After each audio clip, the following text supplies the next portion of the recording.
Hello mga kabnoy! Meron ba kayong Word document na gusto nyong gawing PowerPoint? Ituturo ko sa inyo kung paano yan gagawin. So, manood lang kayo. Ang una natin gagawin ay i-open ang Word. Pagka-open natin ng Word, pupunta lang tayo sa may View tab at i-click natin yung outline. At paglabas ng outline, pwede nyo na i-separate by levels yung mga ilalagay nyo sa PowerPoint. So dito, sulat natin topic 1 as ating first slide.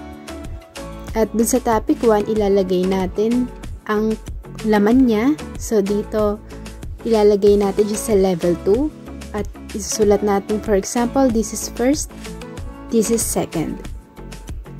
At sa pangalawang slide naman, babalik lang natin sa level 1 ulit para sa next slide at ilagay natin topic 2, for example ulit. At try naman natin yung level 3. So nakikita nyo medyo malayo siya kumpara dun sa level 2. So ang laman naman ng ating slide 2 ay apple and banana. Then next slide, topic 3. At huwag niyong kakalimutang i-save ang ating file. Pagkatapos niyo ma-save, pwede niyo nang isara yung ating Word document para ma-open natin siya sa PowerPoint.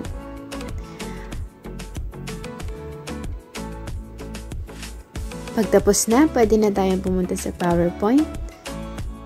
I-click lang natin ang new slide at dun sa new slide, i-click ang slides from outline. At dito, ma-open na natin ang sinave nating file kanina.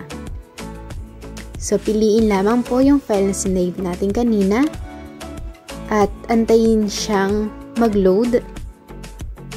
Minsan, may katagalan talaga siyang mag-load pero kailangan lang natin siyang antayin.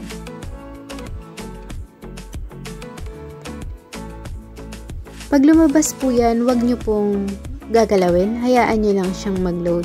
At ayan na. Tapos na, nandito na ang ating sinulat sa Word. At ngayon ay nasa PowerPoint na. Ganyan lamang po kadali. Sana may natutunan kayo at nakatulong ako sa inyo. Thank you for watching and please don't forget to like and subscribe. See you on my next video. Ingat!